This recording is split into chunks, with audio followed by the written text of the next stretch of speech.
Hey guys, this is Mikko. Today we are looking at Procreate 5X, and this is all the new features that are coming in the new update to Procreate.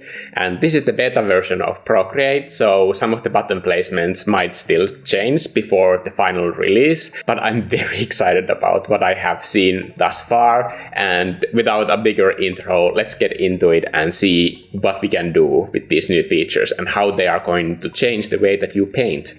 Vivi is also super excited. Yes, you are. So when I opened up Procreate 5X, I noticed that most of the updates are happening on the left side of the screen, and especially in this effects panel. But let's first look at this palette and what they have done to it, because they have one new really cool option, and I want to show that right away here. So when you are making a new palette, what now comes is this new menu for different options, and one of these options is new from camera. Because this is flat against the table, it's black, but as you see, when I'm moving it around, it is looking at the apartment, and as you can see, it's generating a different type of palette. By the way, these are pillows on the floor so that it wouldn't echo that much. But you can pretty much make a palette out of anything by just like pressing the camera button, and I think this is super cool. I know that this is an update that is coming to the iPad version, but oh my god, I would love to have this feature. If only they can make this feature to Procreate Pocket, that would be so handy, because you could just take out your phone and make palettes anywhere with a snap. I think it would be a really cool challenge to just like take a palette like that and then commit to using that in a full painting. Probably the biggest change to this entire Procreate 5X update is the way that the effects panel works. There are now new effects like bloom, glitch, halftone, and chromatic aberration, but what is really groundbreaking is the way that you can apply all the previous effects as well. Let's take, for example, just basic hue, saturation, and brightness. When I click this, you can see that there is a layer and pencil option. Layer works the same way as hue and saturation worked before, so that just applies it to the entire layer or selected area. But if I choose pencil, now you can see that if I change hue, nothing happens, because I haven't done the area where that effect is going to happen yet. So let's change the hue first and maybe add a lot more saturation and brightness, and then use this brush to create the effect on canvas. I'm using custom brush Polar's ice cream truck for this, and it has the exact same texture that the brush normally has, but this time I can just use it for all of these cool effects, and this would be really handy, for example, when I'm editing the picture, and this would save a lot of time. And what's worth noting is that this effect is dynamic, so I can first, like for example, choose the area that I want to change. Let's say, for example, this cliffside here. So I can just paint it first, and because I have such drastic changes in the hue and saturation, I can easily see what I'm doing. But what is really cool about this feature is the fact that this is dynamic. So all of these changes that I'm making right now, I can go back here and change them however I wish. So I can just make small tweaks to hue and saturation in this cliffside. For example, taking down the saturation a little bit to give it that bit of extra separation from the foreground. And if I'm not happy with it, I can just continue tweaking it until I find the right balance of colors, and then just leave it there. I think that's pretty good. And what's especially cool about the effects in pencil mode is that you can use any of the standard tools to tweak your settings. So let's put the brightness back on and choose the smudge tool. And now you can see that I can do smudging with a custom brush, or even erase areas that I don't like of the effect, and then just return to the settings that I liked for that layer. And this saves up so many layers, because previously you would have to copy all of the layers into one flat layer and then apply these in a layer mask, and that would cost a lot of layers. So now you can use up more layers or just do higher resolution paintings in general, and that is going to make your prints look better. I'm so surprised that this feature is something that isn't pretty much anywhere else, and I'm really happy that they didn't just like copy other features from different applications, and they came up with something new that is actually super useful. So it's innovative and it's going to change the way that I paint. So I think that is the highest praise that I can give it to this. Also, it's a free update. Now, I'm sure that all of you are wondering what these new effects are, so let's look at them. This is the bloom effect. And if I apply it in layer mode, it will apply it into the entire layer. And it will be applied the same way that effects worked before. So you slide your finger across the screen until you have the strength that you want for it. And this transition controls the threshold for the bloom effect to start. And burn controls at which point it kind of like goes overexposed. So I would be very careful with the strength in this aspect, but you can also control the size to have that sort of like nice glowing effect. And since this painting that I painted for my boyfriend's birthday is a fantasy style painting, I think it fits quite well here. Another new effect is glitch effect. This is probably something that I won't be using as much, but as you can see, you can glitch your entire painting for these sort of like video effects. And you can even control the block size and zoom of these effects. So there are different ways to do the glitching, but again, this is probably for someone else more useful than for me, because for my style of painting, I probably won't be needing this that much. Another effect is chromatic aberration, and with it, you can offset the different color channels by sliding the finger across the screen. And the cool thing about this perspective mode is that you can control how much does it have fall off. So you can change it so that it only affects the edges of the picture. So if you don't want to lose focus, then this is useful. I know that chromatic aberration is sort of like a gimmicky thing to have, but it's honestly quite useful in different genres of painting. Like for example, if you are doing a horror style painting, or if you have a TV screen in a painting and you want to kind of mimic the effects of an old TV RGB distortion. For that, I think this is really cool. And then we have this halftone effect. Let's apply it to the entire layer to show what it does. So when you do full color and then you slide to adjust it, it will add these sort of like small dots that will increase in size as you slide the effect to all the way to the right. So as you can see, it kind of looks like a newspaper. In fact, there is a newspaper that is just black and white print of the whole thing. And then there is a screen print mode where you can see the SMYK mode of different dots. Now this might seem like what am I going to use it for, but let me show you one cool thing. So let's say you're doing a comic book style that has these sort of flat colors, and if you want to apply toning screen effects, you can just use the halftone effect, and there you will get these sort of like cool dots that you can use as different textures for different surfaces, and you can use the different modes to create different effects, and I think this would be really cool for something that is, for example, a black and white comic book illustration. Now, out of all of these new effects, there is one thing that I love the most, and that is the gradient map. So I'm gonna apply it to this entire layer, and because this is a black and white painting, it's going to apply a gradient over the different tones of black and white. And as you can see, there are already different types of gradients as presets, but I have made some of my own already because they are quite easy to make. So this would be more cinematic looking, and then this blue to warm is a bit more heightened. And if you click on it, you can even adjust the different nodes for what you want. Here is the black side, that it will apply these colors on that gradient from black to white. So if you want to have just completely white here, you can just go into the color and set it to white.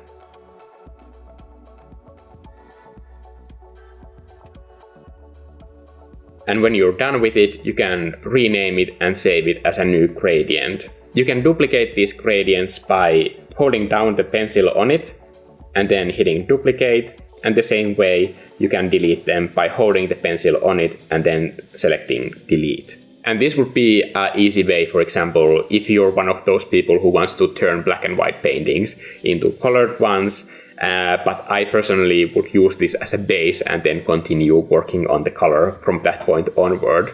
But it's already quite different looking than the original black and white one, wouldn't you say?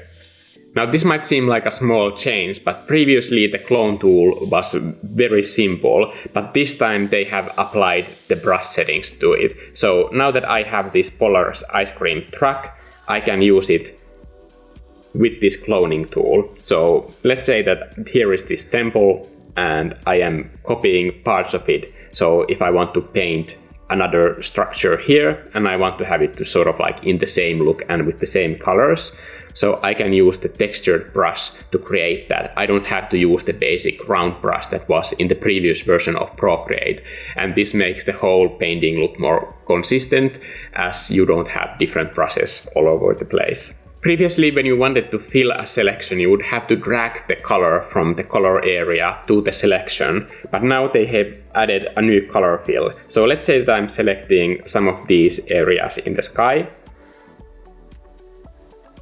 with a low threshold, and they are separate pools of color.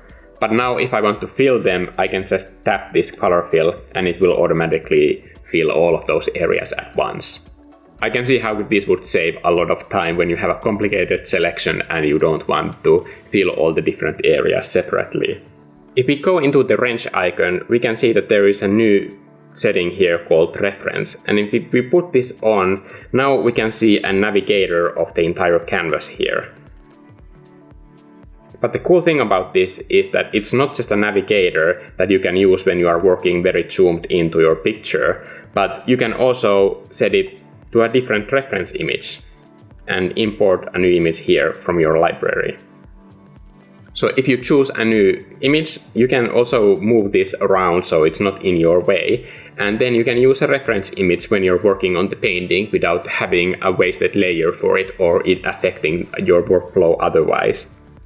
Then there is this one weird feature that I don't know what I think about it, and it's this face. So you can paint on your face. For what reason, I don't know, but it sure looks special. I'm sure that I need to do like a makeup tutorial in Procreate using this, because it's also interactive. I can paint on my actual face with this, and the markers let me know where, for example, my mouth and eyes are. So this would be I'm going to freak out everybody by doing it. Yes. So this is unexpected, but I'm sure that it will be fun to try different things with this.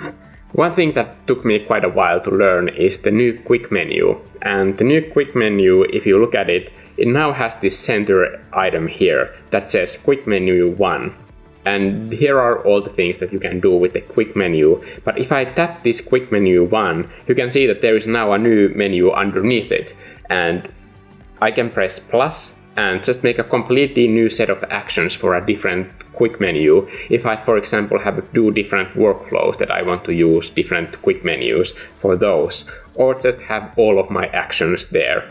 So if I press and hold one of these action buttons, then I can select one of these items that will happen when I choose this. For example, clear layer. So let's say that I am on a layer that has something like this entire painting, and then I go into quick menu, and in this quick menu I press clear layer. It will automatically clear the entire layer.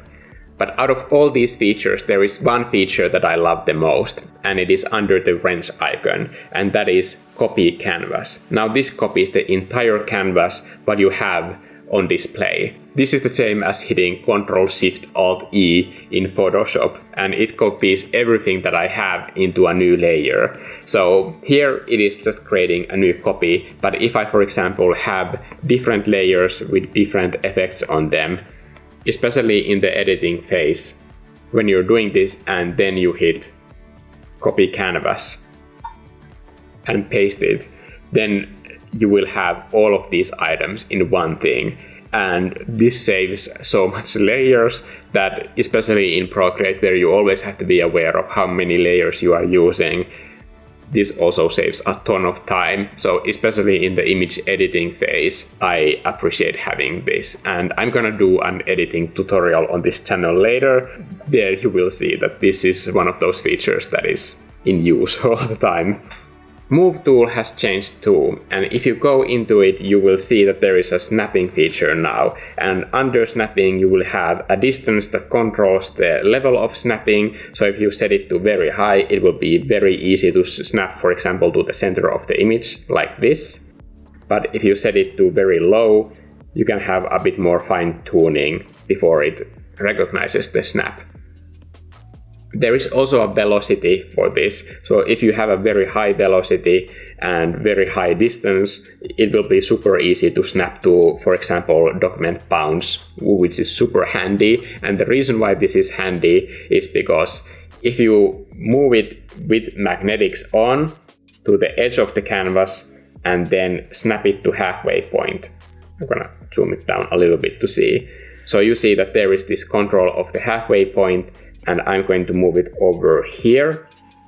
And as you can see, it snaps to the exact halfway point of this canvas. So why is this useful? Now I have another layer and I'm going to do the same thing for this.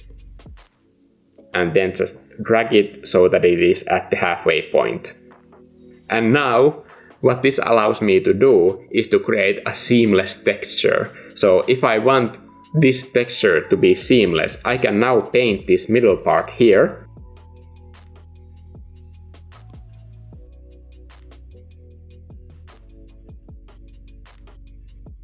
This way you can get seamless textures, which I think is super handy. This is obviously going to be more important if you want to, for example, design patterns, which I do, and previously that was a hassle with Procreate, and now I can immediately see how the pattern is going to tile. So I love this. The same snapping also applies to the text tool, so having that snapping will make it easier for me to make thumbnails on this channel, for example. So that's awesome. There are other features, like for example, there is a new video export option, and there was a feature called private layer, which would be not shown in your recording of the video, but I wasn't able to get to it yet. But if you know how to get to it, let me know in the comments below, or if you have any questions about Procreate 5X, I will be happy to answer them if I can. Okay guys, so that is the most important set of features that is coming to Procreate 5X. And let me know what features you are most excited about, or if you have any questions about these features, because I can try and figure it out for you.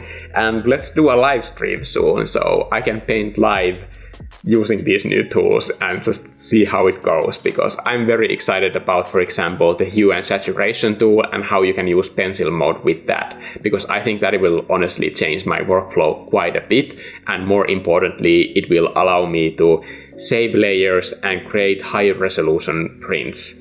So that's super exciting. I'll see you guys in the next video. Bye!